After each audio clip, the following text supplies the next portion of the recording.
Everybody, peace, everybody.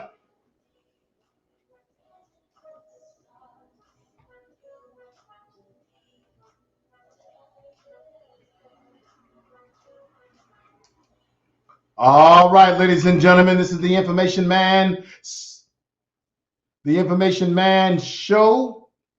Welcome to the program. I'm not going to be on completely a super long time, but you see the man on the screen. There he is, the big bobblehead of one and only Trump. Now, what's going on? We've got the impeachment.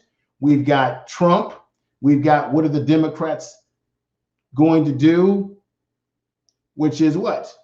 Try to hold this man accountable for all the nasty deeds of his presidency, going all the way back to the Capitol breach, which I'm looking at documents, I'm looking at articles, and it looks like, did Donald Trump plan this? Did he have organizations on that mall that were a part of his campaign that were out there orchestrating that Capitol breach? Because I have an article here that says Trump campaign paid millions to organize rallies that led to the Capitol rampage.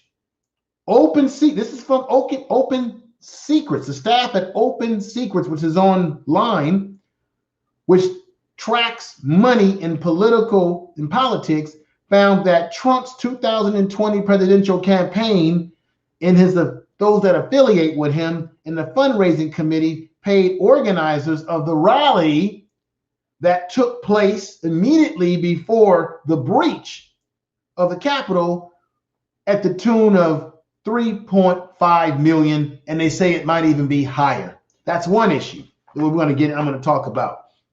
Then there's the issue of, after the Senate trial, will Donald Trump face criminal charges? So even if the Republican Party doesn't want to hold him accountable, Donald Trump has got criminal charges possibly coming his way in the state of New York, criminal charges based on some of the deeds that he's engaged in. Now, this is another one I want to bring up to highlight. Let me see.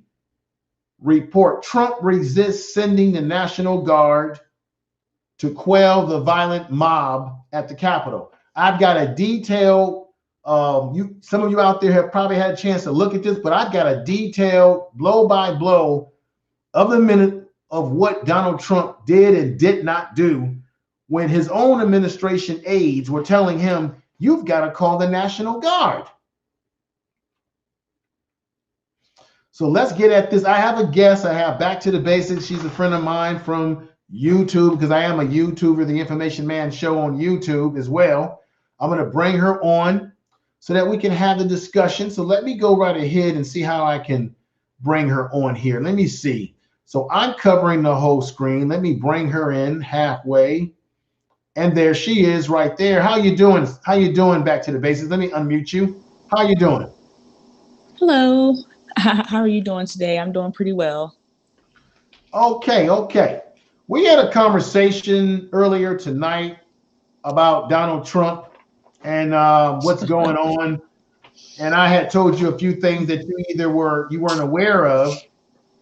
What's your opinion? I mean, I know there's a lot of other things that people have to worry about and concern themselves with, but what's your opinion as to this impeachment trial. Now I know you said before, why did they wait so long to impeach him? But remember this. What we found out today is that it was the Republicans that held up this impeachment trial from happening a lot earlier. They were the ones that held the whole thing up because they were hoping that he could slide out the door, that he could do the electric slide. They wanted Donald Trump to do the electric slide out the door without any consequences. And the Democrats said, no, we can't do that. Look, they were within their constitutional right to impeach him because he was still in office when he was impeached. And even though he's out of office, he was already impeached in the House, and now there has to be a quote-unquote trial in the Senate. Yeah. Let me ask you something, too, before we get started. I'm hearing a little back sound. Is there something that you're near, some type of machinery or something? I'm in the kitchen. I can go in another room. Here, I can go. Another room. All right, let me take over here. All right, so back to the basics, ladies and gentlemen. She's going to go into another room while we get started to get into this conversation. Now, while she's doing that, let me mute her until she's situated. And let me go right over here. Let's go blow by blow. First of all, how many of you out there in the chat room? And we got Miss Cooper in the house. And we've got Official Speed. We here. Okay. All right, my man. All right, we're on we're on Haps tonight. Good to see you here, my brother. Now, we got people coming in from YouTube. Now, and did I go live on YouTube tonight? Because let me double check something. Maybe I did. Let me double check that. Let me unmute. Back to the basics. Are you there? Yes, sir. I'm still here. Yeah, I think I might be on YouTube tonight. I didn't mean to fire up YouTube tonight. Well, it looks like the word is out. Yeah, but I didn't mean this. I was only going to do my page on Facebook and Periscope and Twitch. I wasn't going to do YouTube tonight. So now I got to check and see if I got activity on my channel. But that's okay. I just wasn't planning to do this content on my channel. I wasn't planning to do this. Well, no, maybe it's my other channel. Maybe it's my second channel. Give me just 1 minute, folks. I'm double checking. So I see people coming in from YouTube, and I appreciate you all coming here. Did I go live on the second channel tonight? Just double checking. I thought I clicked something off. And let me go to the second channel. I don't see anything on my first channel. Maybe it's the second channel that I activated. No, I don't have any. I don't have any YouTube activated. So the only thing I can think of is that people that are in YouTube can still come over and because I'm seeing YouTube logos. But anyway, if I'm on YouTube, then peace to everybody on YouTube too. Hey, everybody's coming. Right. I don't remember sitting there. Look, let me read something. This is a blow by blow with Donald Trump. Okay, and hear me out. Back to the basics, and I'm gonna bring you on the screen just a moment. Okay, after the mob, let's check this out. After the mob of his supporters broke into the Capitol building on Wednesday, President Donald Trump was initially hesitant to deploy National Guard to respond. CNN and the New York Times reported leaving Vice President Mike Pence to make the call while Trump continued to complain on Twitter about the election loss. Key facts: the Pentagon deployed over 1,100 members of the DC National Guard in response to the mob on Capitol Hill. Trump initially resisted and requested to send in the National Guard delay that frustrated his aides, and the order to deploy those troops was ultimately, because there's too much back sound, ultimately placed by Pence rather than Trump. So it was Mike Pence who originally was in the Capitol building. They were almost about to get their hands on Mike Pence, and he was the one that called it in, not Donald Trump. Let me see, Mike Pence rather than Trump, unnamed sources told CNN in the New York Times. In a statement, go right here. In a statement announcing the deployment, an acting Secretary of Defense, Christopher Miller, said he spoke with Pence and congressional leaders, but he did not mention Trump. Pence press secretary Mullen said on Twitter, the vice president was in regular contact with the Department of Justice, not Donald Trump. In the United States Capitol Police, though he did not didn't give further information on this, on Pence's role in the effort to secure the Capitol complex, the White House did not respond to requests or comments about this issue. If we could throw Trump to the angry mob, we'll throw him to the angry mob now, an unnamed Trump advisor told CNN. Keep this in mind that a lot of the folks that were out there on this day have now said that, yeah, we did this for Trump. Trump put the batteries in our back and made us go out here and do all this kind of despicable behavior, to engage in this kind of behavior. Trump surely put the batteries in their back. Hell, folks, you got people that have been arrested that are now saying they're willing to sign a confession saying that Trump is why they did it. He's in a lot of trouble too. Wait till I get to those documents. Hundreds of Trump supporters stormed the Capitol on January 6th, on Wednesday. Their whole aim of protest was against Congress certifying the election, as we already know. The Electoral College results after listening to a speech from Trump. The mob occupied the Senate chambers and broke into the lawmakers' offices. And they even knew where the secret offices were, ladies and gentlemen.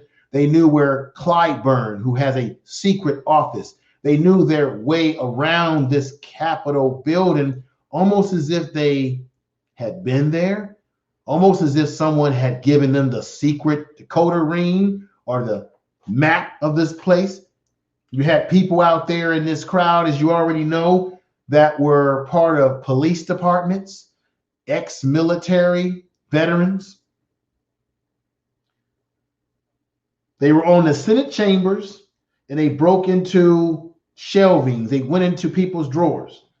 Trump recorded a video telling his supporters to leave, reportedly after an hours of pressure from staff. So Donald Trump that video that he made where he said, "You're very fine people. This is what happens when things don't go right in an election." He calls them very fine people again, or he's called them very special people. Come to find out, it was his staff and aides who begged him to come out and give that statement when he said, "Go home now."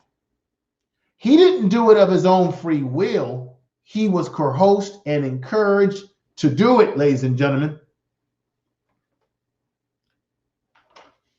Says here, he was pressured from staffers and allies.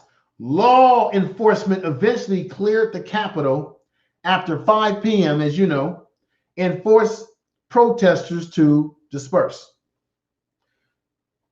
Trump rebuffed, initially requesting to deploy the National Guard to the Capitol. Mike Pence gave the go-ahead, according to the New York Times.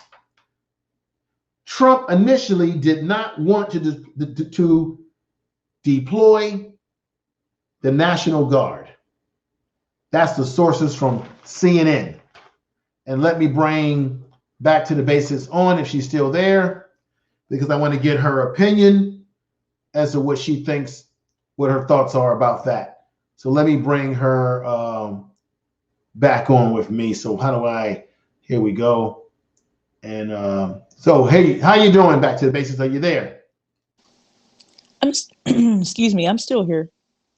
Okay. Did you get a chance? Did you have an opportunity to hear what I was reading? Oh yeah, that sounds like a hot mess. A hot mess. Um, I don't even know if gross negligence or plausible deniability would be even appropriate terms. It's just a disgrace. You have the vice president who's clearly in danger. You got the National Guard that was delayed, which I found interesting that any other time the National Guard has a pretty strong presence. Right.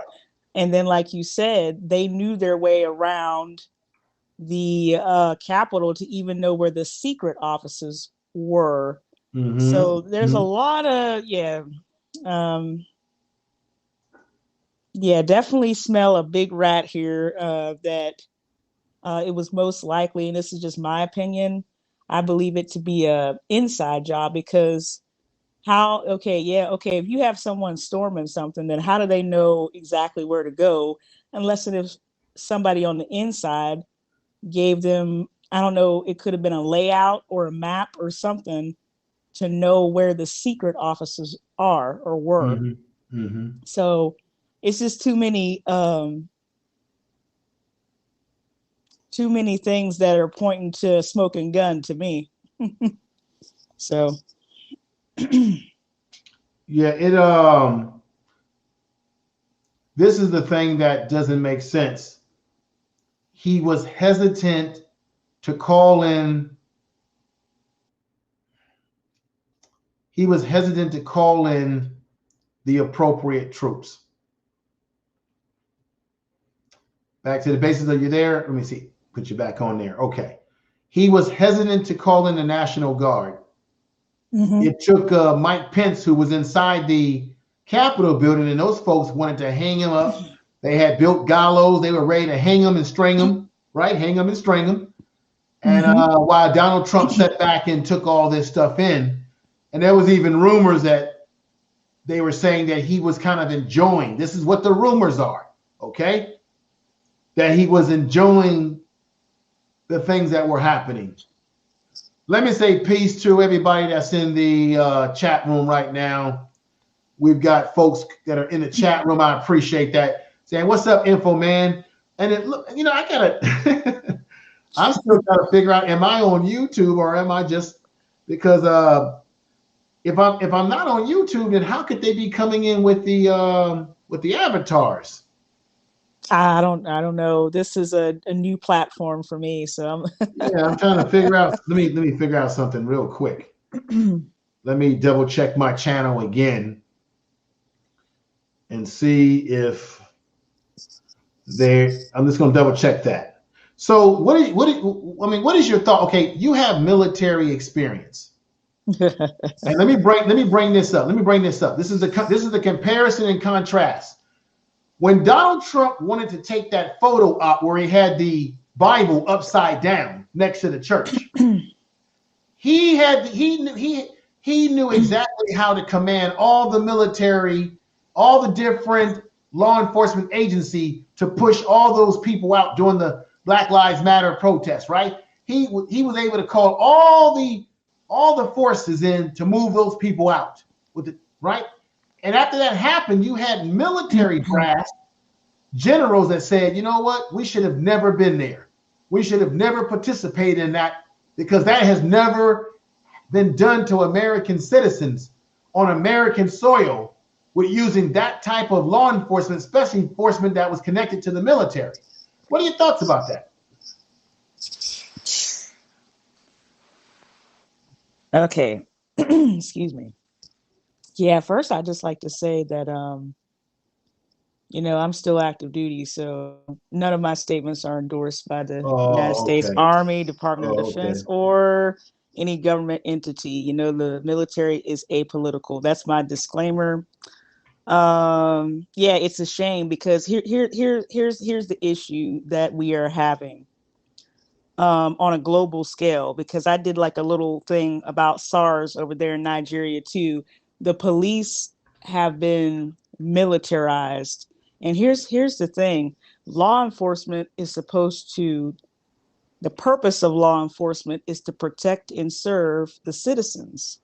Now, the military, on the other hand, you are fighting an enemy. See, so that's where it's not the same. But it seems like now the line between law enforcement and the military has just gotten real thin over time. Because even I was watching um, uh, the things like over in SARS in Nigeria and also back here. I seen the gear that they had on. Even Kanye West, whenever he came out and made his statements, he had on an IoT vest, and that's military. That's military equipment. So Mm-hmm. it seems like, and even when how they move, they're moving in like a formation pattern.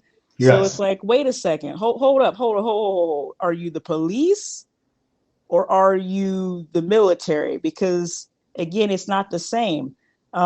Training at the police academy and then basic combat training, Mm-hmm. completely different. Completely And different. completely different. It's not the same. So, I mean, okay, I see you all wearing the gear, but I know military police Mm-hmm. who I mean would not act in that type of manner. Like, for Right. example, going back to Floyd putting a knee on somebody's neck. I mean, even in basic training, all soldiers, are infantry man first. You're Yes. taught to shoot, move, and communicate, and to have control of your weapon, and to have muzzle awareness, and all of those things.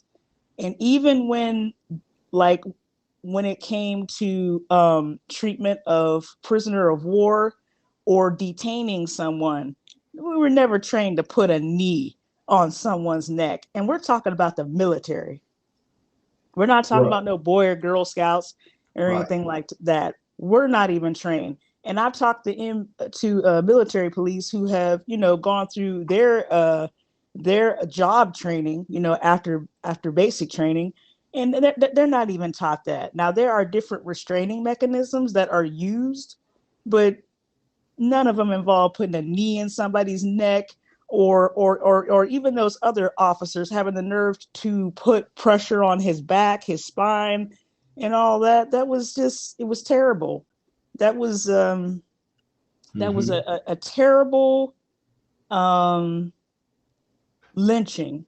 It was terrible. Unfortunately, it was caught all on film. Everybody had every right to go out there and protest and act a fool.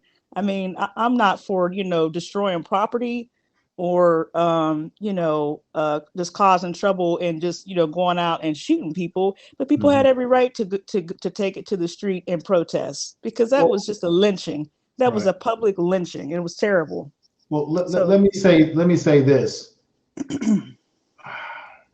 When people went out and protest the George Floyd situation, it was pinned up frustration of many years, and people also mhm, being pinned up in the house because of the pandemic situation.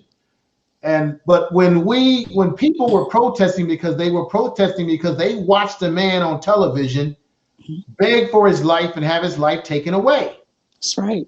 Whereas in comparison to what happened on the Capitol in January the 6th, those people went up there and stormed the Capitol because they believed that the election was stolen, not because someone was killed, someone Hmm. was had their neck pressured Hmm. on, had their life taken away, because they believed, because Donald Trump put the batteries in their back, they believed, for whatever the reasons are, Hmm.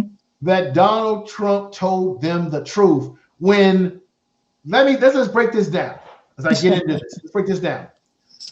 All the courts in the land, all 60 of the courts that Donald Trump went to appeal the election, they were all resided by what? Conservative judges. Donald Trump himself stacked the courts. with conservative judges, stacked it. And it was conservative judges, some of them which he appointed himself, who said, you don't have evidence of, we don't see any evidence of a fraudulent election.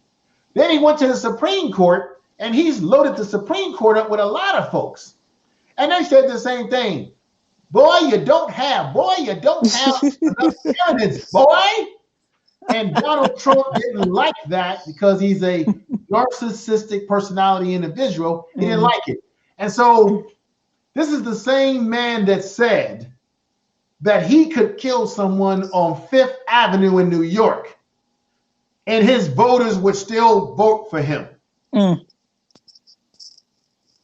So what does that tell you? He can tell them that the sky is purple and they'll believe the sky is purple.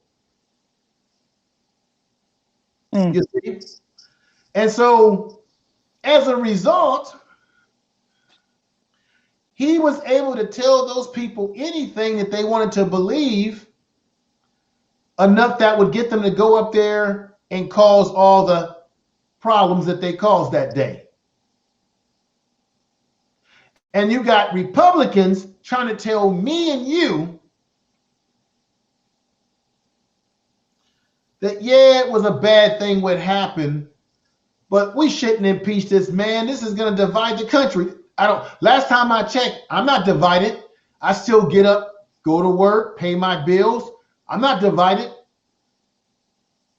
See, yeah, we are a divided country when it comes to politics. Yes, we are. But the only reason why Republicans are using that term is because their main bread and butter is being persecuted.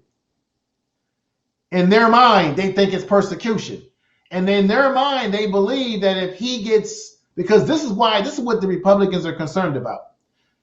If they find him guilty, Donald Trump will not be able to run for president in the year 2022. He won't be able to run. And if that happens, the Republicans are afraid that they're going to get backlash from the 70 million of his followers. And so they're going to go with their politics over what's the right thing. These folks, a lot of these Trump supporters are in a lot of these Republican districts. And these Republican politicians, they need his voters to get reelected. They don't want the backlash. So there's an old saying, as I said before on here, remember this. In politics, there's no permanent enemies. There are no permanent friends. There is only just permanent interest in politics. And that's all there is. So what you're seeing with the Republicans is that they're focusing on their interests, not the moral fabric of what happened up there. I completely agree with that, because had that been a predominantly black crowd, oh, let me tell you something. Bullets would have been flying, dogs would have came out. It would have looked like something from the 1960s, and everybody knows that. Everybody knows that. It would have been a bloodbath. It would have been terrible. I'm gonna tell you, like Joe Madison said today when I was listening to him, Sirius X, and my man Joe Madison, the Black Eagle. He said that the streets would have been running in blood. They would have shot us. Yes. They would have shot. Why? Because they've done it before. Mm-hmm. Right? They would have shot. See, the thing is, when we had the Million Man March in 1995, God, that was so long ago. The Capitol Police, the National Guard, the military, they were all put on high alert because they thought that black men were going to come to DC and create riots and create violence. And in fact, that never happened. It never happened at all. Not one iota of violence. The mayor of DC, Bowser, she warned in advance that there was going to be trouble because you had the Proud Boys, you had all these kind of groups that were in DC before, and they cause a lot of problems. They Yeah. cause serious problems. I'm going to tell the truth on that. And so she gave him a forewarning, and nobody took a listen to that. So let me read something to you. Where's the article that I want to read?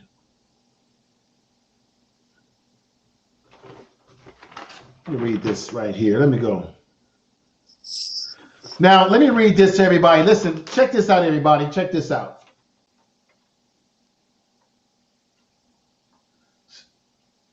As Senate impeachment trial of former President Donald Trump. Let me just turn that down just one moment because of the back sound. Check this out. As Senate impeachment trial of former President Donald Trump was underway, staff at Open Secrets, which tracks money in politics, found that Trump's 2020 presidential campaign and the affiliated fundraising committee paid organizers of the rally that took place immediately before the breach of the Capitol over $3.5 million. Open Secrets found through Federal Election Commission, the FEC,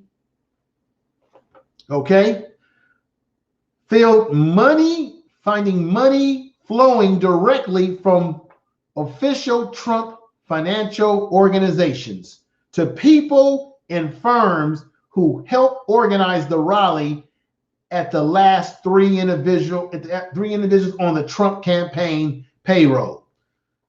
The firms who helped organize the rally at the last three individuals on the Trump campaign payroll were listed in rally permit records. The campaign had also paid a firm named in the permit for the rally just 3 weeks before the attack.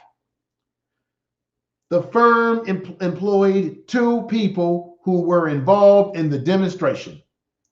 It is also entirely possible that the campaign had indirect paid January 6 organizers more than just what was filed when I said the $3.5 million.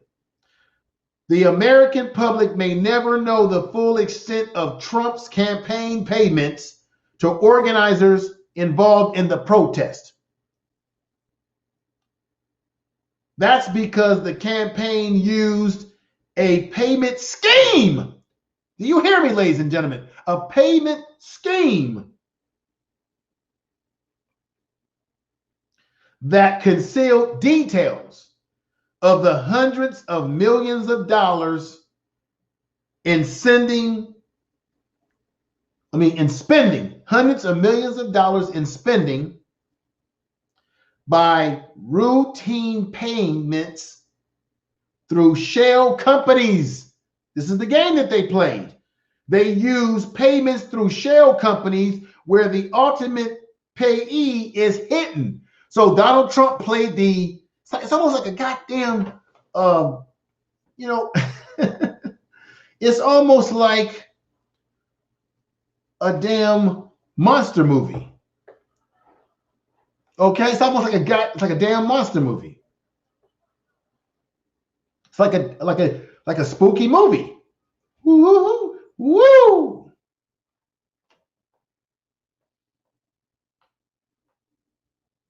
So he used shell companies, ladies and gentlemen. He used shell companies. He sheltered everything.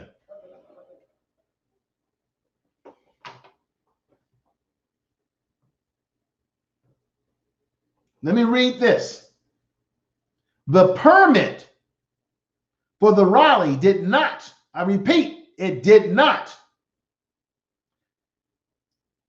specifically allow for a march from the rally location, which was near the White House, to the Capitol, but it does not say that they could not participate or leave to go to the Capitol. The Trump campaign denied that any staff had helped to organize the rally, but that claim was questionable, reports to the Associated Press. The permit is dated January 5th, and the AP found that the rally organizers, Megan Powell, claimed on LinkedIn to have worked for the campaign into January 2021. Other campaign aides leaked to the permit quickly, and they hid their social media accounts when AP reached out to them. So listen to me what I'm saying. Back to the basics. I'm about to bring you in just a moment. Listen to what I'm saying, folks. What they did is that once the AP and various legitimate journalistic outlets began to dig deeper into this situation with Trump and his staffers, they began to scrub themselves off of social media because they didn't want to answer questions. So now they're saying that he may have already paid people, organizations who organized that rally. So when people say, oh, he didn't organize this wasn't done in advance. Yes, it was. Yes, it was. I got to turn something off because I'm getting some back sound. And it could be because I've got something else on. And I got to figure out what is it that I got on that's giving me back sound. Oh, I know what it is. Let me turn that off. Boom. And here we go.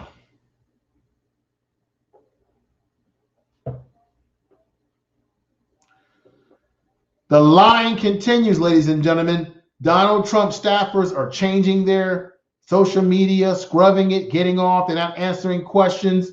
You've got money being given to some of his organizations that were supporting his campaign, that were involved in the organizing of that situation out there, that Capitol breach.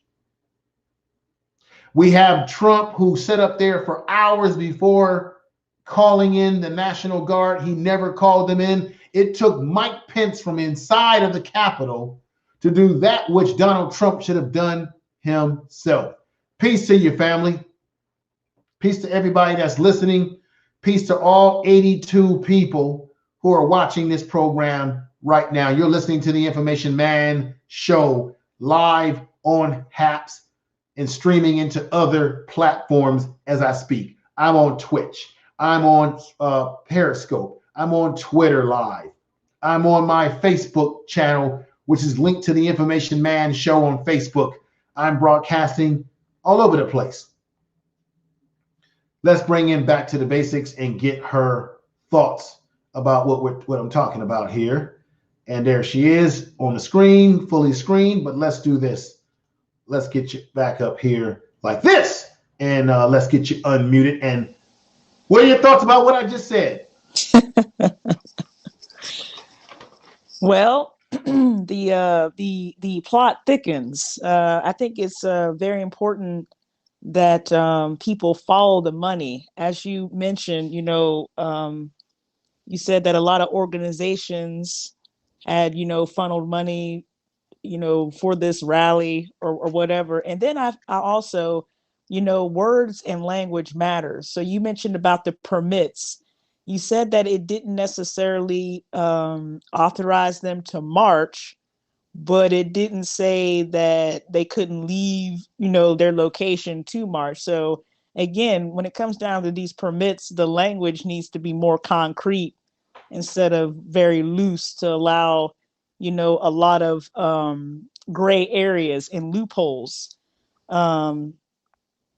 Also, I had to raise my eyebrows whenever you talked about that payment scheme. So as far as the money, and then again, this is a classic, throw rocks and hide their hands, because now they're scrubbing social media and changing social media. I mean, if you all were so proud, to whom it applies, to go up there and and disrespect the Capitol like that, and break windows and all these other things, I mean, these people act like they were so proud to do that, and now that we have people investigating, now they want to go hide. It Right. makes no okay, but you were so proud to go up there and bust windows and cause a whole bunch of um a whole bunch of chaos. I mean, National Guard had to be called in. It was pretty much a disgrace to anyone outside of the United States who was watching. So, I mean, it was just it was embarrassing. Let me say this back to the basics. Wouldn't that be a admission of their guilt? For example, if when you know that you're doing something righteous, that you're doing something that is the right thing, that which is the right thing, you don't run away from. So if you know you didn't do anything wrong, would you run away from it? Would you scrub your media scrub yourself of your social media? No. The fact that these people are running, that tells you that they know that what they're doing ain't kosher, it ain't right. Because anything that you know that's right, you can stand on it. You don't need to run nowhere. You stand on what is right. And that what you know is right, you hide in the dark. You hide in the shadows. You running over. It's just like if I what do roaches do? Those of you who might have grew up and you had roaches in the house or what have you, when you turn the lights on, what do the roaches do? Back to the basics. Scatter. They scatter. Well, that's what these Trump folks are doing. They're scattering like rats because the light is being put on them. And where I grew up at, they always said, God don't like ugly. Okay? God don't like ugly. Yeah. But hold on. But you know that some of these people are God-fearing individuals, so they call themselves. Yeah. But that's a whole nother nother pickle. But you're right. Yeah, if a person believes that they're doing the right thing, then they're not going to want to hide anything or purposely make themselves unavailable for comment. Right. I'm not going to do that. Right. Peace to everybody that's listening to the program tonight. We got 89 people watching overall. This is fantastic. I'm falling in love with this platform now. As I said to you before, this is a very professional. There's a lot of stuff that goes on YouTube. It won't be allowed over here. So for anybody who's planning to come on over here, you gotta do the stuff. Let me just say this: the shenanigans that goes on YouTube, right. It won't be permitted here. It's not going to be like YouTube where you can lose your channel and then you can come create another one. No. This platform is not with the shenanigans. That's right. You got to come with content. All that arguing on panels and all this other stuff that goes on YouTube. These folks over here are going to boot you off this kind of platform with that nonsense. I'm just keeping it real because people who come over here that think that they can do some of the stuff that we see over there with the crazy panels and the crazy talk, it ain't gonna make it. It's intelligent talk over here. Yeah. And that's what people need to realize. This is not YouTube where you can muck it all up. That's just that I'm saying this because that's what I've been noticing. Mm-hmm. Yeah. People are having good conversation with each other on this platform. Nobody's screaming and being disrespectful to each other. There's no shenanigans going on that I can see so far. And I know people will say, oh, I can come over here and do what I do on YouTube and do the cussing and the blah, blah, blah. No. You do that. And the guys who created this, I think Peter from Seattle, who's one of the people that created this, they're gonna get you out of here. They're gonna send you get you out of here. Get out of here with that. No, I'm just being honest. Because I know people are gonna be like, "Ooh, let me check that out too." Maybe let me really peace to everybody. We got 92 people in the house watching tonight. Let me see. Oh, wonderful. Yeah, it's a pretty good. I got a good audience. I'm growing a great audience over here, and what that does is it combines all your social medias, and I think it's fantastic. Let me read something else to you, and this is about the criminal part. About Donald Trump. Let me read this to you, everybody, real quick. So what am I going to do with this one? Oh, I'm going to put this over here, and I'm going to make myself front and center just for a moment. I'll be right with you, back to the basics, and let me go over this real quick, everybody. This is what Trump's going to be in a lot of trouble. If the Republicans don't have the courage, don't have sympathy and empathy for people who are in a lot of pain and trouble, people who died up there, people who have emotional scars, PTSD. If the Republicans allow Donald Trump to walk out of this like Teflon Don, because if you look at Donald Trump through his presidency, he has really been like Teflon Don. I mean, nothing's been sticking to him, but guess what? He's not president anymore. And if they don't do what they're supposed to do, he's going to probably not be able to run for president anymore, because you know why? He's got charges coming his way. He's got criminal charges. He's got criminal charges in New York. And let me read what else he's got coming down the pipeline, folks. And here we go. After the Senate trial, will Donald Trump face criminal charges? The New York Times is talking about this. There is little chance that Donald Trump will be convicted by the United States Senate for inciting an insurrection. But his legal troubles will not end.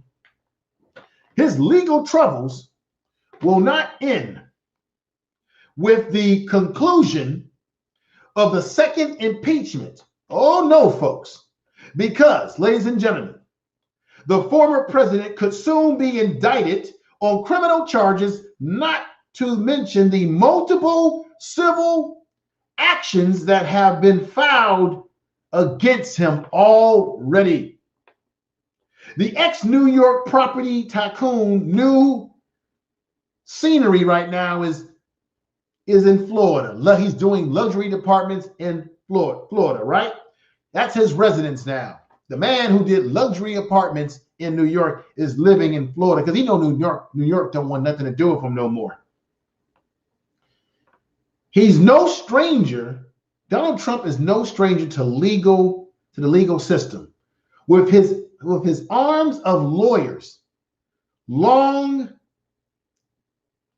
defending him and attacking his opportunity during the civil hearing appointment, Trump is once again a mere citizen, ladies and gentlemen, no longer president. Without the protection of the White House, the presidency, he risks being indicted now. He is the target of at least one criminal investigation led by Manhattan prosecutor Vance, who has been fighting for months to attain 8 years of Trump's taxes. So he's got the tax situation that's hanging over his neck in New York. Initially focused on payments before 2016 president election to two women who claimed, remember, there were two women that claimed that they had an affair with Trump. The state leveled a probe into this situation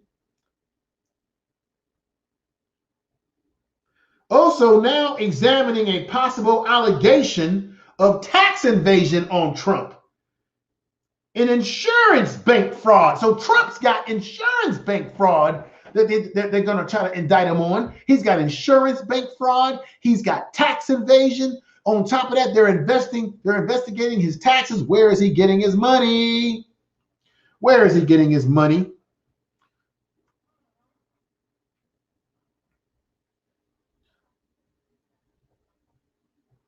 Where is Trump getting his money, ladies and gentlemen? It's a mystery. Inquiry minds would like to know.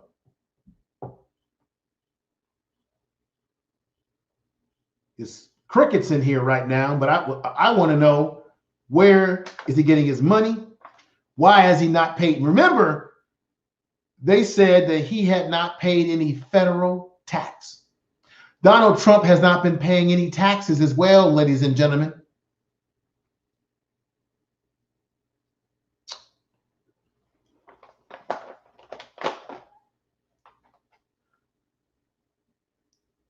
In July, the Supreme Court ordered the president accountants to hand over financial documents to Mr. Vance, the lawyer who's in the process of trying to get him.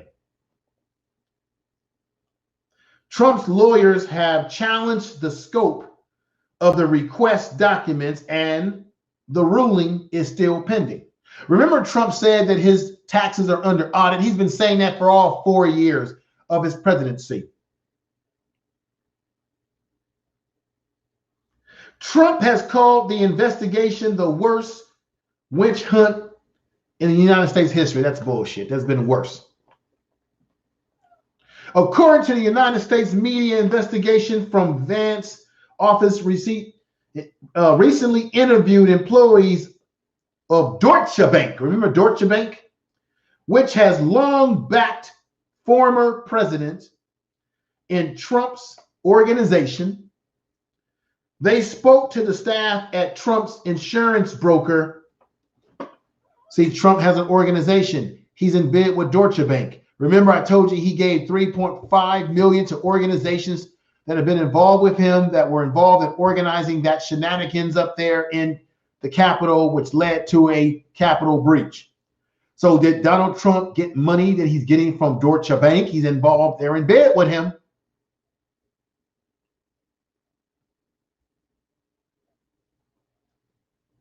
So I'm here to tell you this late night with 101 people watching.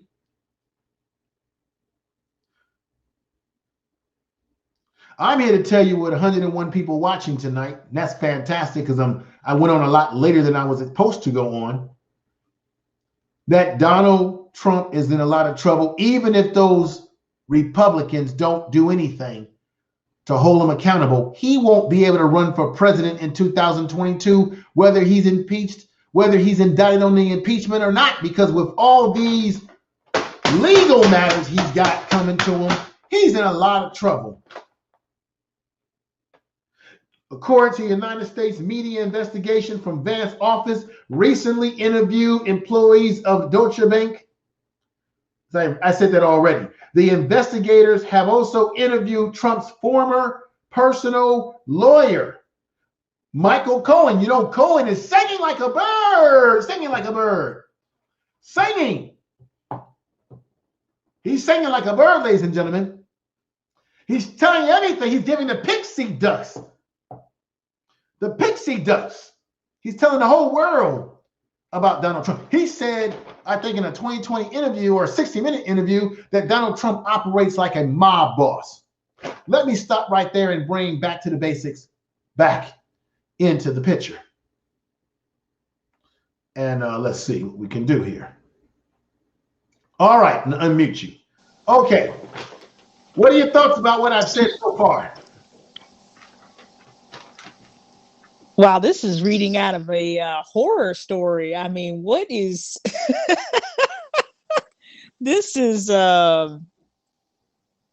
terrible. So I already knew he was having issues with his taxes, And then you mentioned insurance bank fraud and Right. yeah, it just keeps getting worse. I don't it'll be interesting to see if he'll try to run for president in 2024. I don't see it, but you never know. Although his daughter might run. You never know these days. He might try to have a Look, relative run or something. So it's you never getting know. It'll be interesting. It'll be it's interesting. it's getting worse and worse for Donald Mhm. Trump. Not only has he had people cut him off that don't want anything to do with him, his brand. See, this is the worst thing you can do to yourself as a so-called businessman. His Mhm. brand is his brand. Listen to me now. His brand is doo-doo. Doo-doo boo boo. All right. Wow. Yeah, he built up that reputation, on The Apprentice and having the what is it, the women on there compete for what is it, Miss America and Miss Universe and all that. It's like, Look, man, what happened? What happened to you? look, Donald Trump should have kept his orange behind on television. Because the minute he got into getting into politics, he's now not only has he burned people. Look, for example, Rudy, let's have a police brutality police department ex-mayor Rudy Giuliani, who was doing all of that, shouting out for him, representing Donald Trump. Mm-hmm. He was carrying Donald Trump's water and caping for Donald Trump. And what did he do? What did he do to Rudy Giuliani? He's refusing to pay him what he owes him economically because he didn't win the case. He's a crybaby. He's a crybaby.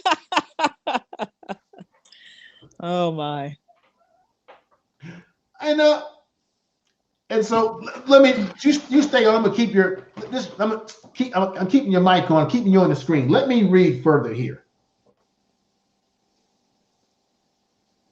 The ex-lawyer had testified to Congress that Trump and his company artificially inflated and devalued the worth of their assets to both to attain a bank loan and to reduce taxes. The threat of imprisonment. This is good stuff, folks. The New York Attorney General Letitia James, a Democrat, is also investigating allegations her team is involved.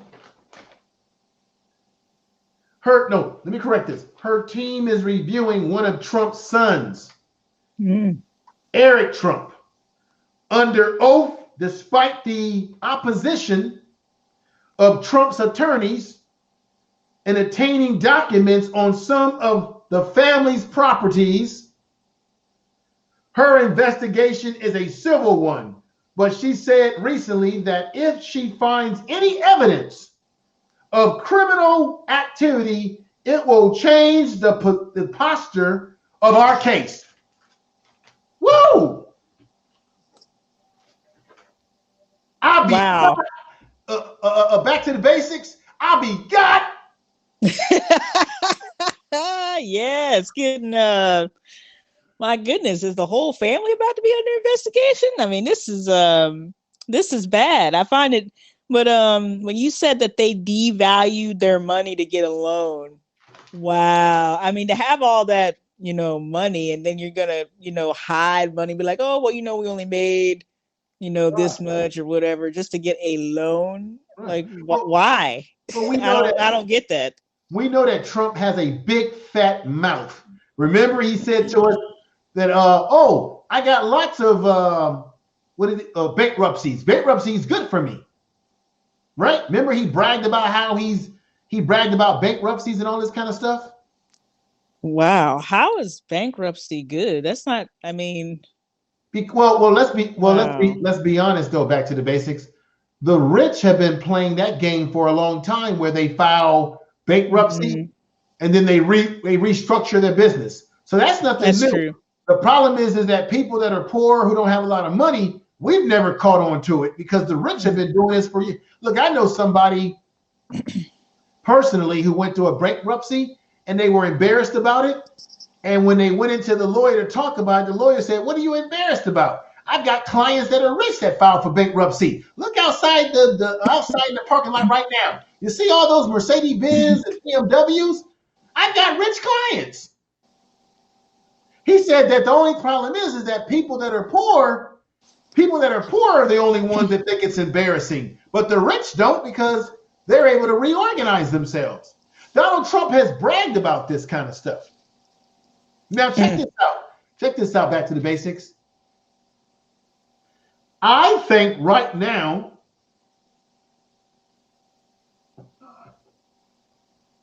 I believe right now, and I'm going to tell the truth. I believe right now that Donald Trump, the impeachment trial, that's the least of Donald Trump's worries. Because the only reason why the Democrats wanted to do that in the first place is because A, they wanted to hold him accountable, and B, they want to make sure that Donald Trump can't run for re-election in 2022. They want to neutralize him. But guess what?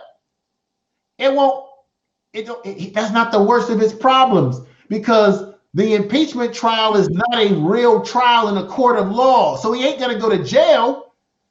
They're just going to strip him of being able to run for president again, as I said before.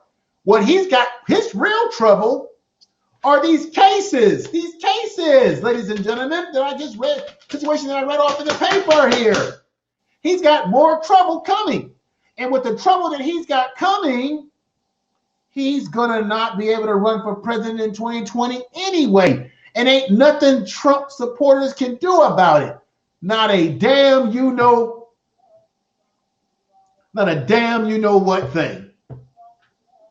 Sorry, but sorry, don't want to be you. Hit the door with a good Lord kicked you. So Donald Trump's in a lot of problems. So while we're getting all worked up about this trial, while everybody's all like, wow, what's gonna happen with the impeachment? That has not broke the camel's back.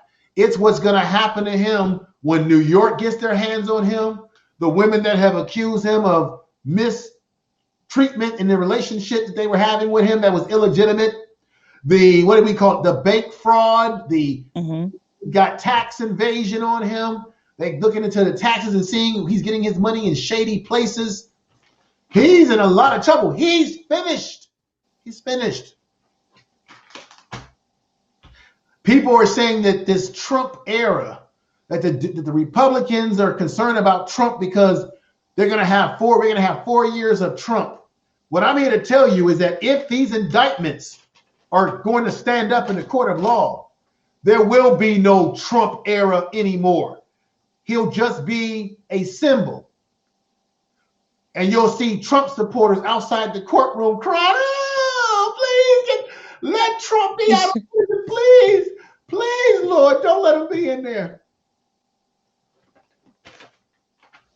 Wow. Sorry.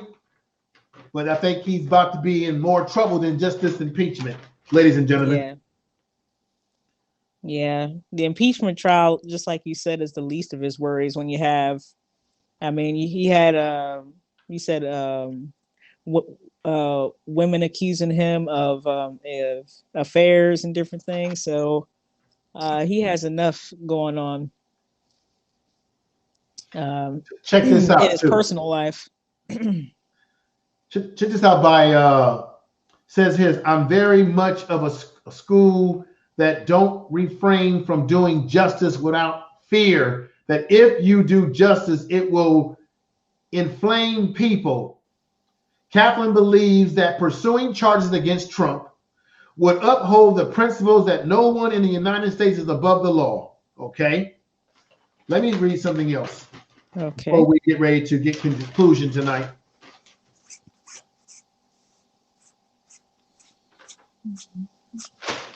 There it is, folks. Donald Trump's in a lot of trouble. I believe that the real trouble is not the impeachment right now or the trial that's happening. I think Donald Trump's real trouble are the things that he has done as a citizen before he became president and things that he was doing as president. But now he does not have the protection of the presidency. So as they say, as they say in the community that I came from, Donald Trump's ass is grass. So Yeah. so when I break it out, when I just put it out there plainly, is that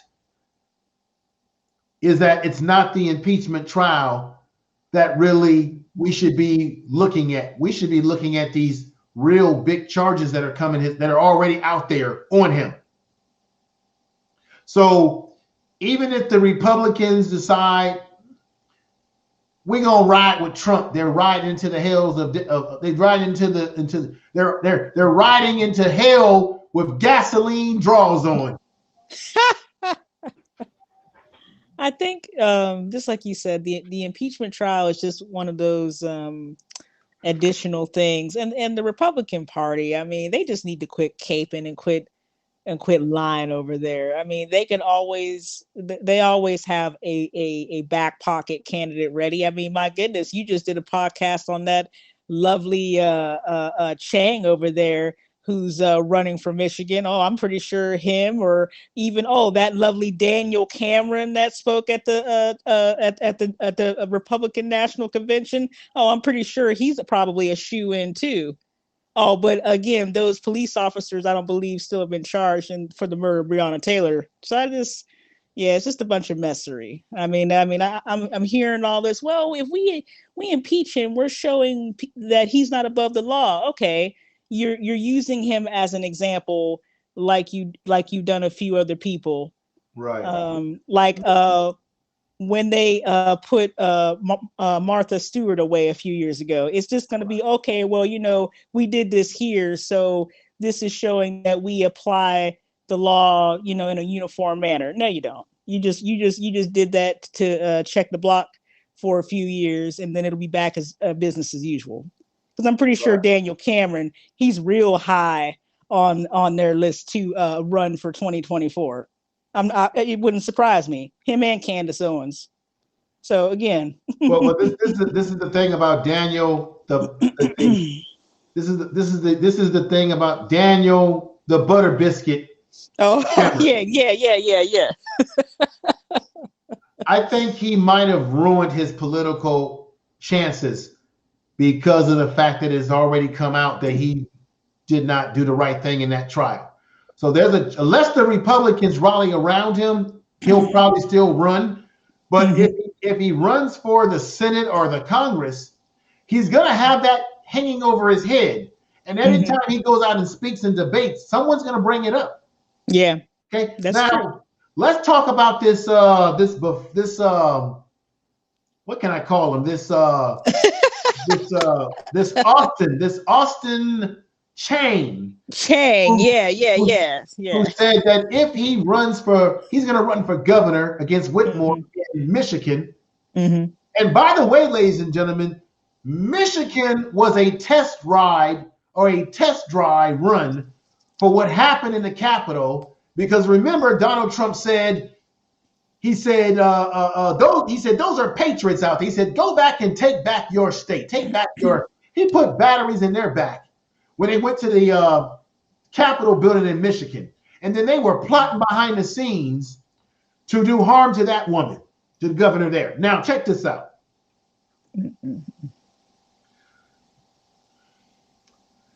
This guy Chang made the statements that if he became governor of Michigan, that he would get rid of Black History Month.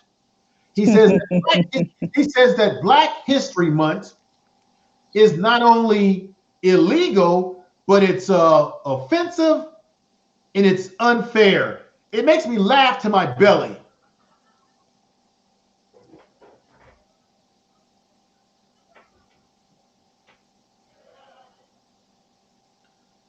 Just craziness. Mm. And of course, he's a Nigerian immigrant, and I'm wondering, like, why is a guy he's Nigerian, he's from the continent of Africa, and he's a citizen here in America, but why is a guy who does not have lineage to the Black History Month, meaning he doesn't have lineage and ancestry here in America like Black people that were born here who have lineage here?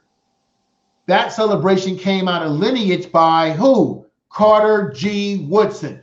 Carter G. Woodson was a scholar who originally introduced Black History Month, and it was only 1 week long. Mm-hmm. Then they bumped it up to a month long, and they made it a month long in the 1970s.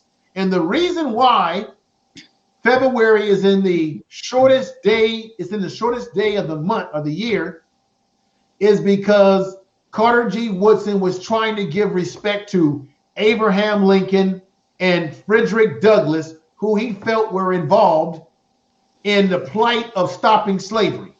Now, check this out. Later on in the document that I read on my show, on my podcast the other night, that it wasn't on Hops, Carter G. Woodson later on did admit that Abraham Lincoln was not the one that freed the slaves. You know who freed the slaves? Back to the basics? I'll tell you. Here comes this is what we're going to do. Here comes the breaking news of who really freed the slaves, according to Carter G. Woodson.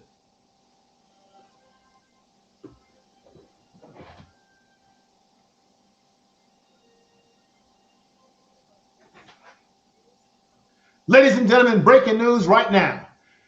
Carter G. Woodson said that it was black men soldiers, black men that were sailors, and black men who were in the military. He said that they were the true people who made it possible for some black people to be free.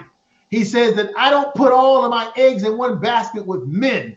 I look at it as a collective. He says black women and black men. It took a collective of our people to make it possible, not just one figure, but a collective. That was Carter G. Woodson. That's why February was the month that he picked. That's where it came from. That was part of the history. And so somebody like Prophet Chain, who comes from an immigrant background, he would never be able to understand that because he wasn't born into the lineage of Black American hood as we have been. To be able to understand our history. That's just like me, as I said to you before, that's like me going to Nigeria or going to a country in Africa and telling people in the continent of Africa, in a country, hey, I'm going to run for elective office, and you know what? Let's stop having those celebrations, okay? Because I'm an immigrant, and I'm a transplanted to your country, and I don't think it's fair that you celebrate Nigerian Day or whatever. Mm. And shout out to we got 119 people watching us tonight. Pretty damn good for what? It's 11 o'clock. 11:30 where I'm at. I should be getting ready to go to bed, actually. Shout out to those listening, 119 of you out there. I appreciate you. Make sure you share this. Or I don't really know if I'm on YouTube or not tonight. But if I'm not, everybody that's watching, go over to my YouTube channel, The Information Man Show on YouTube, and subscribe. Please go ahead and do that. That won't hurt you. Don't be stingy about it. Matter of fact, let me play something for you, so you won't be stingy about it.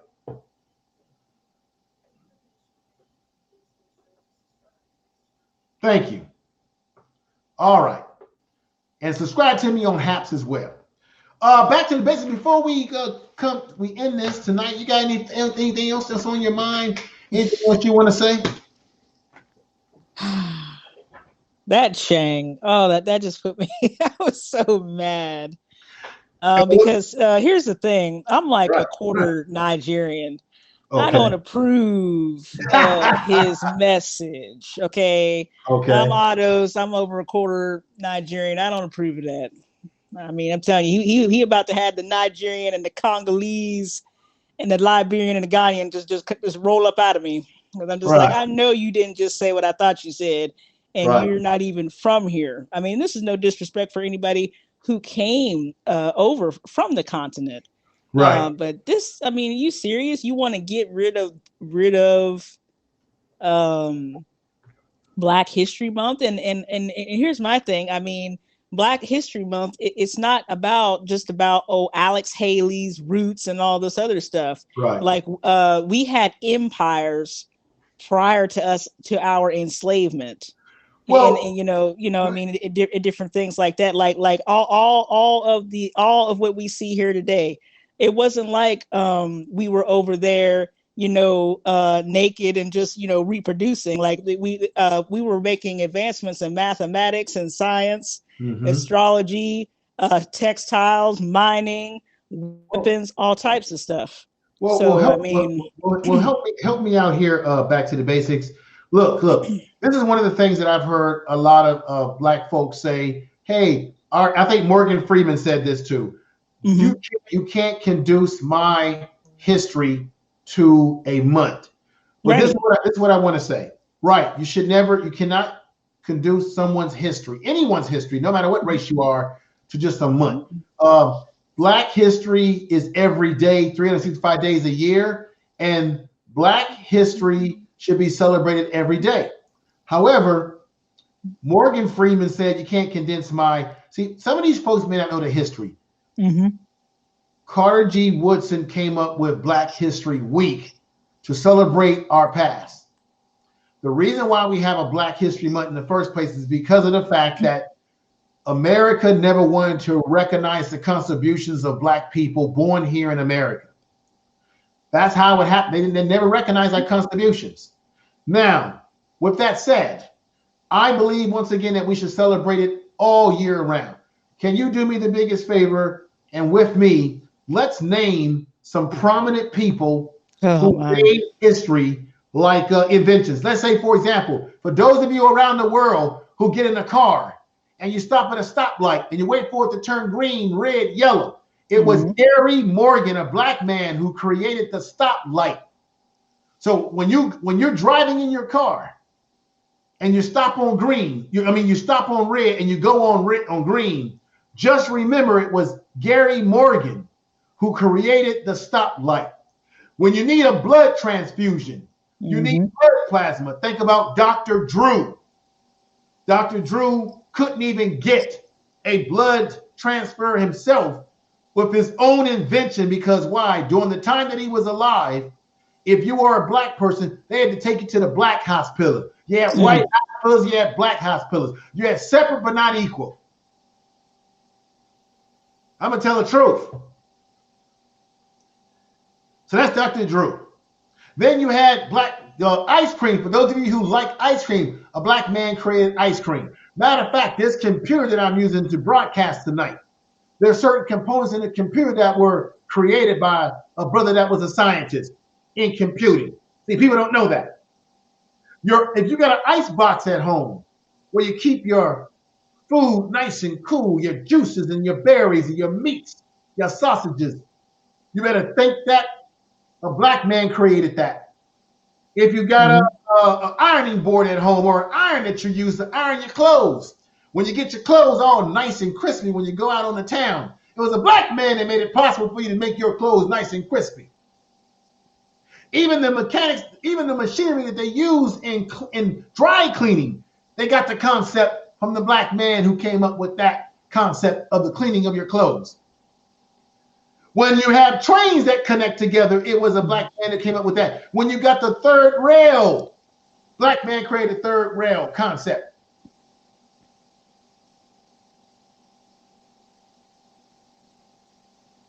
Not to mention the minerals that are in the cell phone. I mean, where do you think that comes from? The minerals. You really think that comes from Europe?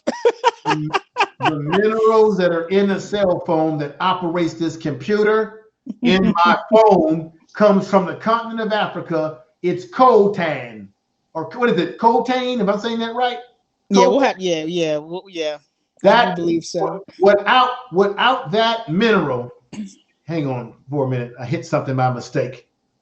Need to come back over. Okay. Without those minerals, precious minerals coming out of the continent of Africa, this whole world would be in a caveman dark ages again. Can I say, do you got a match, please? Can I say now, who was the guy that invented the light bulb? I think it was Thomas Edison. Was that him? Yeah, but there was a black guy that was somebody involved. else. Hold on here. Oh, I'd have to. Who had to Google that? I think it was Grant. I think he was Grant. Damn it. Google that real quick. I'm having some difficulties here. It was a black man that was involved in the research of that. And let's keep this in mind. Back in those days, if a black person had an invention, they had to have a white person get it patented because they weren't giving patents to black inventors at one point in time. So if you had a white person that called themselves being an inventor and they were able to get the patent for the black guy or the black woman, they would steal the invention because the patent was in their name. There's a lot of things that were created that are under somebody's name because they stole the invention because they had the patent in their name, because they weren't giving patents to black people till very much later on. Okay, so his name, it says Lewis Howard Latimer. Is that how you pronounce his last name? What was his? Wait a minute though. What was his involvement in the light bulb? Because they tell you one thing, but then they're not telling you the truth.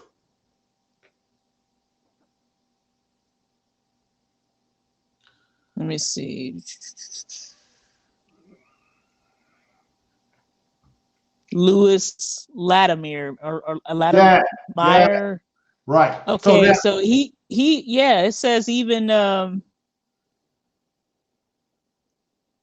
my goodness, this is from an article from CNN, right? And it says that this was back when, prior to Biden becoming our president, he claimed that a black man actually had invented the light bulb.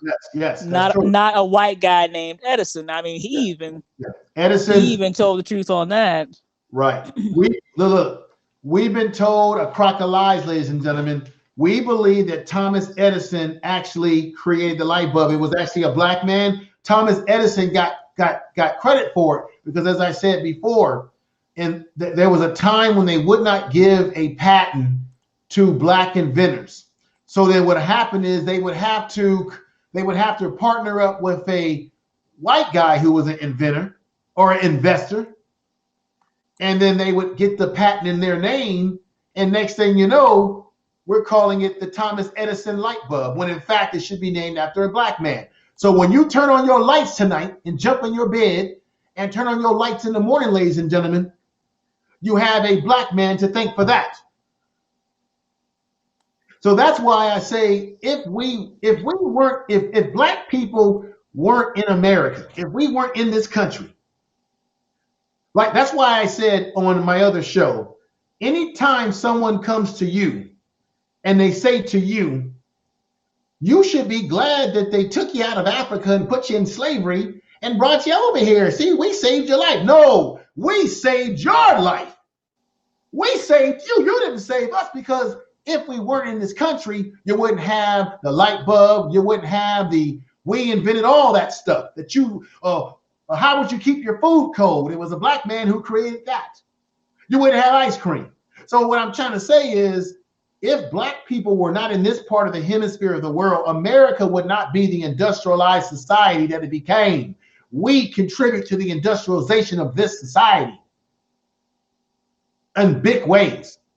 Not to mention the Capitol building that they were breaching into a couple of weeks back. It was black people who built that Capitol building. Most of the layout in Washington, D.C. was designed by Benjamin Banneker, a black man who made the first clock. See? And when you go to England and you see the Big Ben clock, the reason why they call it Big Ben, because they're giving respect to Benjamin Banneker, the black man who invented the clock here and laid out the structure of the Capitol in Washington, D.C. You see, black people have been more than just slaves on a plantation. And our history goes beyond just Dr. Martin Luther King and the civil rights movement. Because when kids go to school, that's the first thing they tell you about. Oh, Dr. King. Dr. King was a great man, but our history don't start with him and it don't end with him. You had A. Philip Randolph that was doing what he was doing before King. Remember the Pullmans union protest? See, when it comes to unions and all this kind of stuff, it was A. Philip Randolph who unionized the Pullman, because most of the Pullmen in this country were black men who would get your bags and they would serve you coffee, like a plane stewardess, right?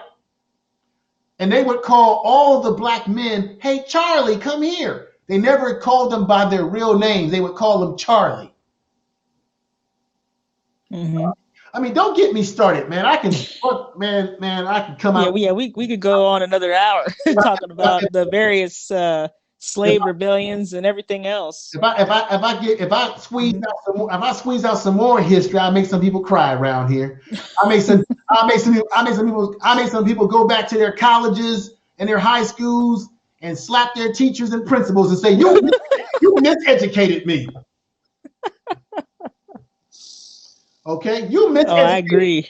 I'll make some of your parents sue your school districts.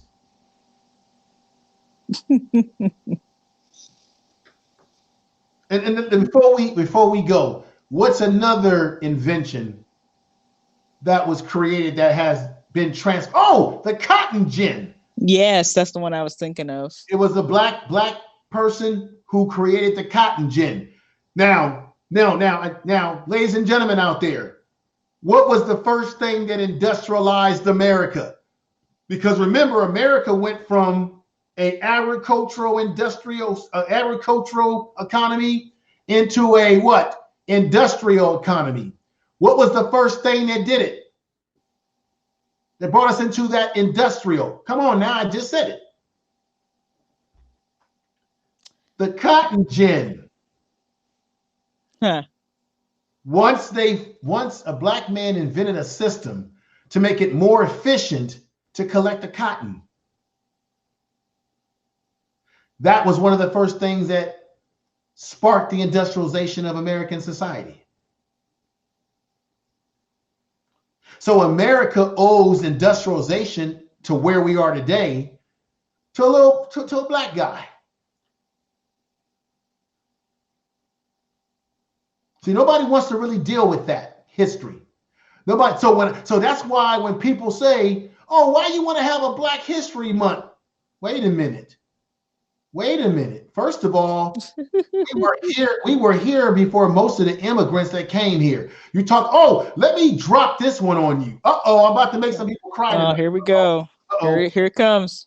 I'm about to end it now. Here it comes. Where's my special effect? Here comes the breaking news. I'm about to make some people cry and go back to their high schools and their university and sue their universities and sue their high school teachers and principals and tell their parents, hey, why didn't I get this education a long time ago?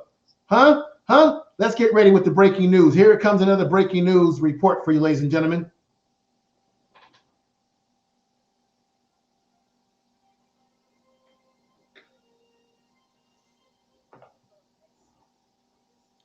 Okay, ladies and gentlemen, when you go to New York, we have the Statue of Liberty. A lot of people acquaint the Statue of Liberty with being a symbol of give me your immigrants, give me your hungry, give me your all in my bosom, bring them all here. So we associate Ellis Island because Ellis Island was a place where they were classifying and processing people that came over from various places in Europe, right?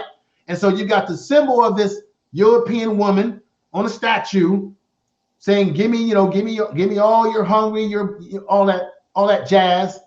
And so we've been led to believe that the Statue of Liberty was designed originally by a French sculptor as a president to the United States in the form that it was based on immigrants coming to America. That's what it became later on. But originally, and this came from Dr. Leonard Jeffries of New York University or City College. He is a historical professor in Black studies in history. Professor, PhD. The original statue of the Statue of Liberty was supposed to be of a black woman. Hear me now. Of a black woman breaking the chains of slavery. Originally, the Frenchmen who crafted it was also a, what do you call those people, back to the basics? I think Europeans or Quakers who didn't believe in slavery. They were kind of like, I think they were even involved in helping Harriet Tubman with the Underground Railroad. What do you call those folks? People that were against slavery, white folks that were didn't like it. They called what they call abolitionists. What do you call? They were abolitionists or something like that. Abolitionists, right? So the Frenchman who designed the statue, he was against slavery and all that stuff. He subscribed to abolitiony or whatever the hell it is. I'm saying the name wrong, but I'm sorry about that, folks. And what he did is that he came up with a design to say to America, I'm proud of you for ending slavery. So the Statue of Liberty, or the statue, is supposed to be an honor to the United States for ending slavery and getting some good right. And when he presented his original statue of a black woman breaking the chains of slavery, the American society says there's no way in you know what that we're going to put a statue of a black woman in the middle of the New York Harbor that represents black people in America. They wouldn't accept that. So he had to change his design, and the design that you see in New York today is the change that he made. He had to make it appealing to the Europeans. So technically, in the year 2021, when you go to New York, you're supposed to see a statue of a black woman in the middle. So y'all talking about, oh, why y'all gotta have Black History Month? We don't need to have that. Well, I wonder what people would say today if they had a black woman in the harbor breaking the chains of slavery. I wonder how many people would say, y'all need to take that statue down. Because we're supposed to be American. We're supposed to be about everybody, and we're supposed to love everybody. Of course, you're supposed to be American. Of course, you're supposed to be respectful to everybody. But I wonder how many people would say, come on, we got to take that down because we're American, right? You ain't going to hear anybody say, take the Statue of Liberty down in the design that it's in now, because why? The Statue of Liberty today represents immigrants. It represents people coming over here from other countries. And you don't hear anybody saying, hey, take it down. And we don't need that anymore. We know we're American. No, but if it was that black statue was up there, they would be people would be saying it needs to come down. Let's make something a statue that represents everybody. And yet we can make an argument that statue does not represent black people in America. Because why? We've never been made whole. We've never been given our reparations. America has never paid the debt that it owes. Everyone else has been paid a debt. Jewish people were oppressed. They got paid a debt from America and Germany, right? Let's see. Japanese were put in internment camps. They were given a debt. They were given some money, right? Every group's been given. Check this out. Dr. Martin Luther King said this too, that when the Europeans came over to America, that were poor, they were given land grants. They were given assistance. They were given welfare to get on their feet. And yet we got people telling black people in America, well, you shouldn't be worrying about reparations because it happened a long time ago. Well, how are we going to determine who came from slavery? We got DNA tests that you can take right now. Have you ever heard of 21andMe? Huh? You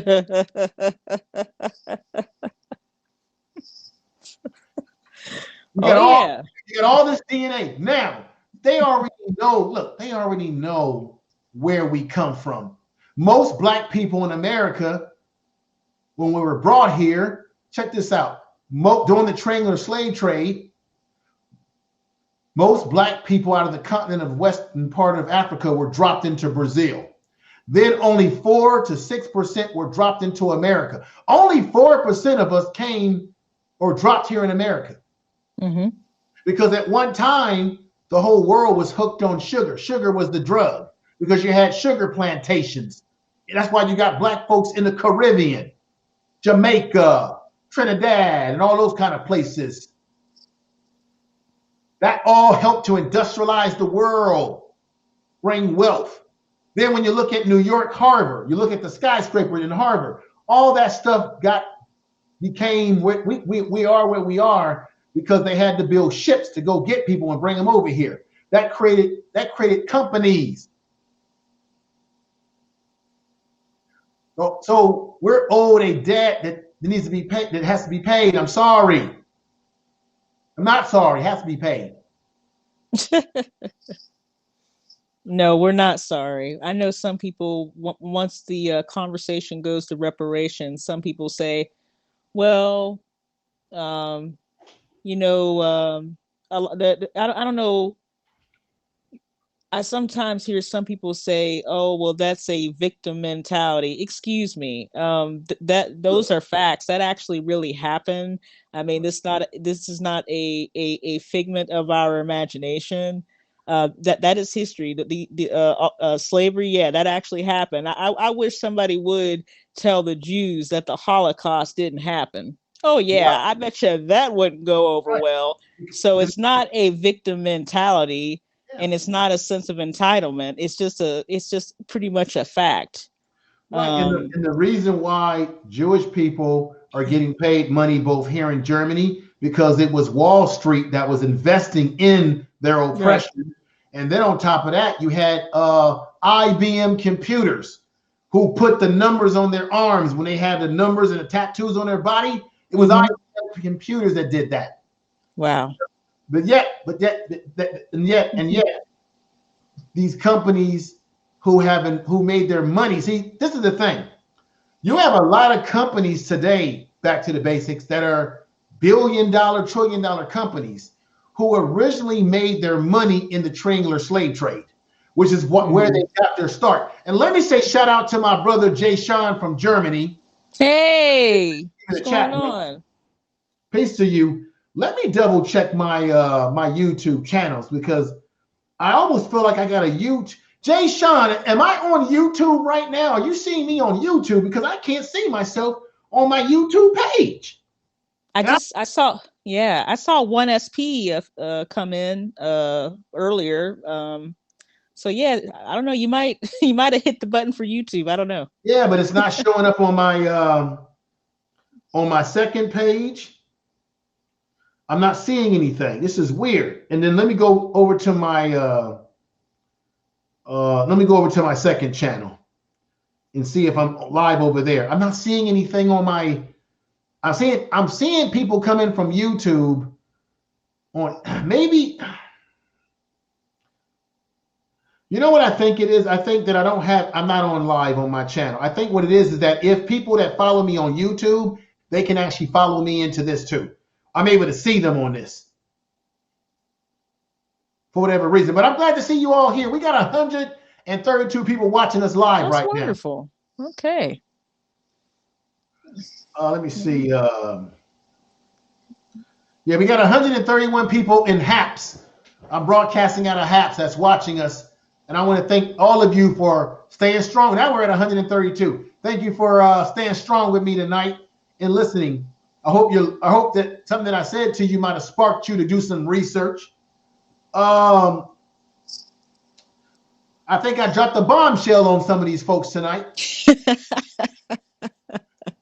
I'm pretty sure there's somebody out there saying, let me double check that. He doesn't know what he's talking about. Well, let's name another figure before I end the show tonight. Is there somebody else that you can name? Oh. Let me see here.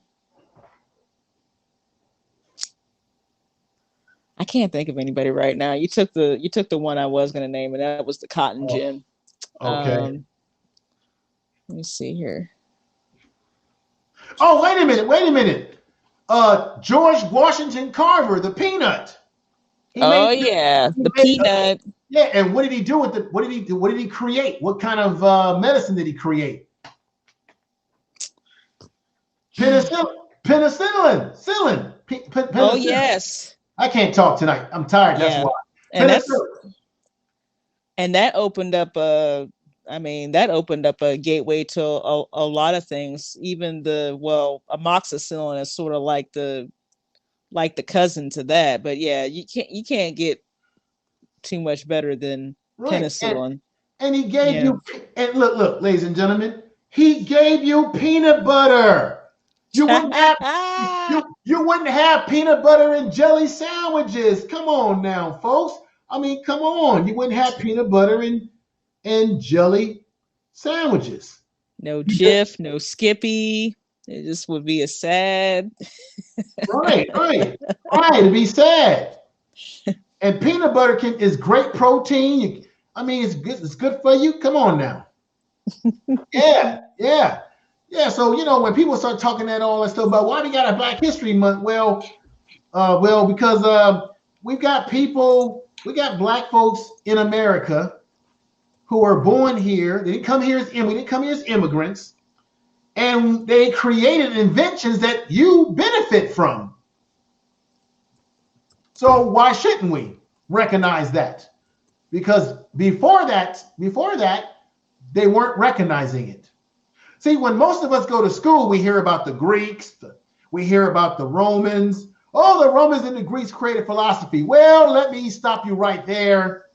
There's a book called Stolen Legacies that details how the Greeks were actually students in the Kemetic mystery system. They were students of Kemet.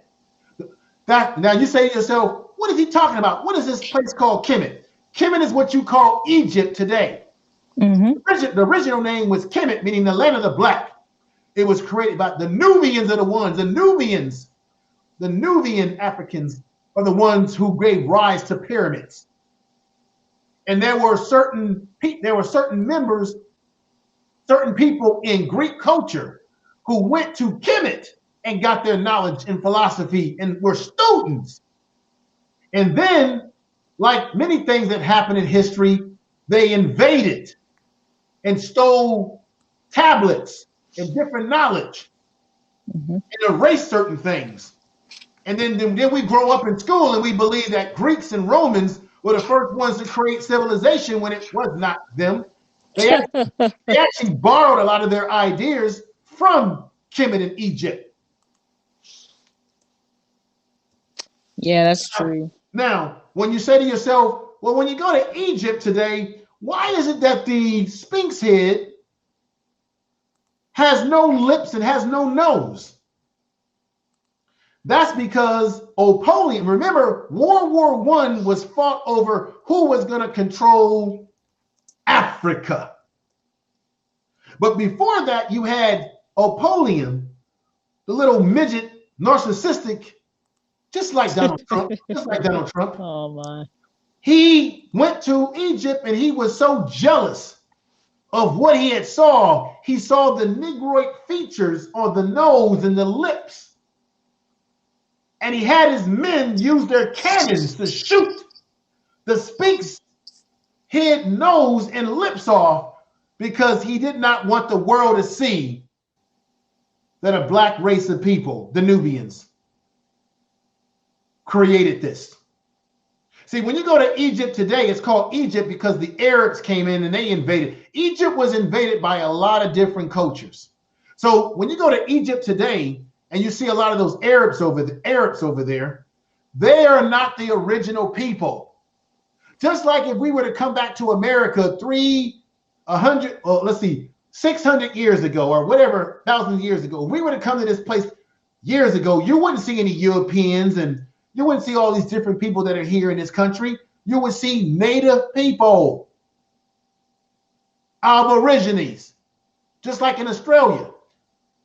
You're not going to see white Australians. You're going to see just the original people that were there. So just like Egypt, you go there today, you see Arabs and you think, oh, the Arabs, they're the ones that created. No, they didn't. They were the invaders. And when you go to Egypt, they take you on tour. You see some of these tour guys, they be pissing on the pyramids and all kind of stuff. They got no respect for, you know why that happens? because they don't respect it because they didn't build it. They're just making money off the tourism because they were the invaders. They were the occupiers. Mm-hmm. So what happens today in Egypt is that the Arab population that's there, they're making money off of it in tourism, but they aren't the ones that built it. And if you didn't build something, you ain't going to appreciate it as much as someone who built it. That ends our program for the night, ladies and gentlemen. I got a little raw with you. That's usually what I do on YouTube. I wanted to keep it kind of chill over here on Haps. But we got 140 people watching us right now. Peace to you out there. I'll be back tomorrow night or over this weekend for more presentation, more show, talking about a lot of different subject matters. I appreciate everybody for listening. We got 16. Look like we got 16. We got hearts and we got thumbs up. I appreciate the folks coming over. We got a big crowd tonight. You know, I don't even get this on YouTube. You know what's funny? No, but this was funny. This was funny. When I did the story about the brother who took his life, the cop. Yeah. I had about, for what it depends on what, some nights I go on, I get a good number of people that watch. I had about 50 people that were watching that I could see in the chat box. When I ended the program, I had about over 400 people that had already been watching. And but you didn't see it in the box. I've been asking this question. If I've got 50 people that's in my watch box on YouTube, mm-hmm. people, but as soon as I end the broadcast and I look at my analytics, as soon as I ended, immediately I might have had 400 or 500 people who have already watched it before more people start to watch the video. So I'm trying to say to myself, does that mean that there was actually 400 to 500 people that were watching me live, and for some reason YouTube is not showing it in the watch box? I got a problem with that because because the reason why is because someone told me this is because if you got a channel that gets into the hard-hitting content, they don't want people to see how much influence you have or how many people enjoy listening to you. They want to make it look like you're a little thing, you're a minimum. No, I'm serious. This is true. Yes. I've gone live. I mean, we've talked about this before, and I might have had maybe 6 or 7 that I know who were in the chat. I end the live. I go to my analytics. You know what it says? 0. And I said, oh, interesting. Okay. So, because I wasn't talking about any, BS or messery. So I don't get discouraged. That's why, I have a podcast and I go over there and I do what I do on various platforms. Right. So, no, it doesn't discourage me, but what it lets me know is that there are a lot more people listening to me when I go live, but it just doesn't show in the watch box for some reason. Yeah. You see what I'm saying? I'm noticing when I use Haps, then I notice I'm getting a complete view count at that time in real time. So anyway, let me say what's up to Jay Sean, and I believe my man Ted Hits came. Yes, he's here. Hey, Ted, what are you doing up, man? You need to be sleeping. I just had the reason why I'm running late tonight is because I was messing around with you on your channel. I would be asleep right now. But I went over and talked to you and had a good conversation. Then I went on late over here, and it turned out to be a good thing. So back to the basics. This weekend, I'm probably going to be contacting you. Maybe I need to do. I'm going to be doing a podcast on my podcast platform. So I'm going to probably call you up, and maybe we can do a podcast. And what I'm thinking about doing, because I'm going to broadcast that podcast live, because I'm going to go live on Spreaker. and I'm going to go live on Haps. So we're gonna broadcast it. It's going to be live on Spreaker and live on Haps. And then when we end it, I'm going to send you a copy, because I don't think I've done this. I'll send you a copy on by way of Spotify of the audio version of the podcast. Oh, that's awesome. Oh, yeah, I'll definitely be available this weekend. I do have a little bit of flexibility in my schedule also on Monday. So, all right. Yeah, I'll contact you and see what your time is like. I think what I'm going to do, I think Haps is Haps right now for me looks like something that I think the late night show for me is good. I think the late night is what I should be doing over here. So I think I'm going to stick with the late night because it seems to be working. Seems to be working pretty fine for me. Or maybe I might try going live during the day just to see what the response is. If I go at a more decent time, I want to see what the response will be at a more decent time. And thanks a lot for the salute, everybody in the chat room. Back to the basics. I thank you for being here, Ted, my brother Jay Sean. Just everybody that's been listening, everybody in that chat in there. Make sure if you are on Haps that you subscribe to me on Haps as well. Go over to the YouTube channel, The Information Man Show, and subscribe to me over there. I get a little bit more raw on that platform, just to let you know. And also, thank you for we call it Super Chat on YouTube, but over here they call it sponsorship. And let me say thank you to Ted. I just like to say salute to Mr. Jay Shine and to Mr. Ted Hicks. I'm just I have my laptop over here, so I can see the comments even though I'm using my phone. Okay. All right. Well, as much as I hate to end, I wish it was Friday night, but it's not.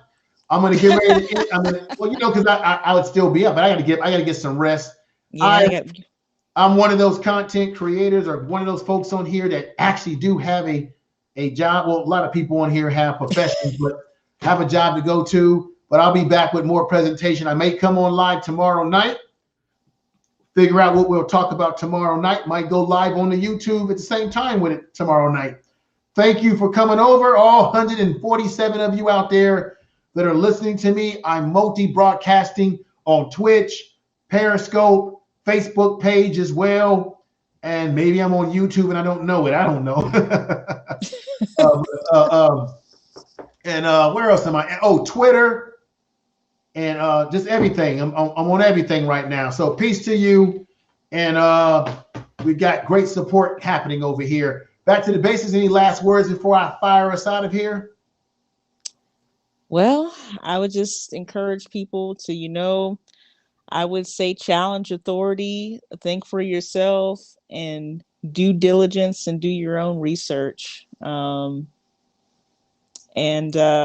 practice self-care. Because with all these different narratives and messery going on, just definitely do whatever you can for your mental health. Let me play this before I leave. It's fitting because we were talking about Donald Trump earlier. This is the guy. I played this on my channel before. This was the guy that went into Nancy Pelosi's office and put his feet on the table. This is the guy. This makes me laugh to my belly when I hear this. Listen to this, folks. Mm-hmm.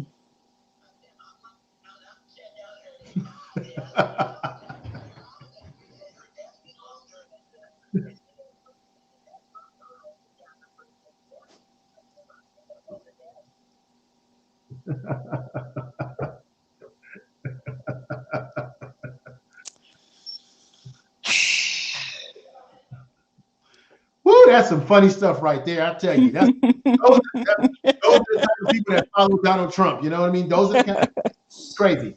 All right, back to the basics. Take care.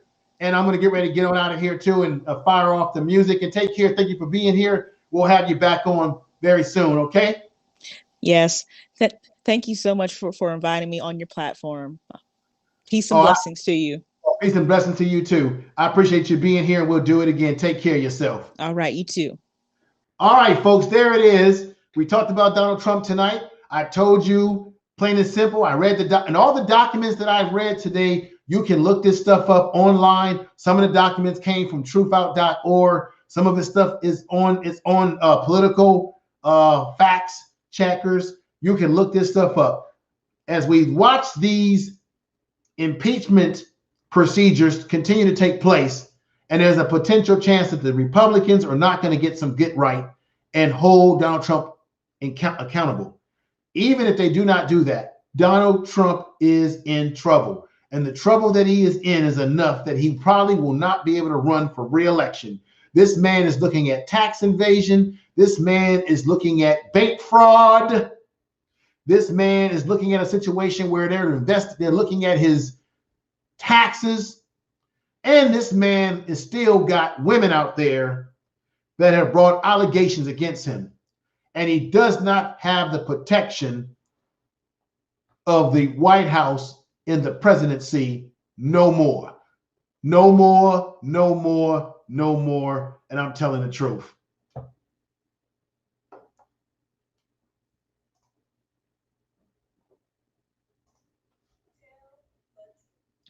With that said, good night, everybody. If you can share this, go right ahead and share it if you can. Make sure you come back. Subscribe to me on Haps. Subscribe to the YouTube channel. And we're going to do it again. I appreciate everybody that's watching, everybody in the chat. Peace to you, all of you, all 150 of you that are watching right now. Take care of yourself. And don't take any wooden nickels from anybody, ladies and gentlemen. So with that said, let me get out of here. Let's put a tune on. Let's find a good tune. Let me see. All right, folks. Peace.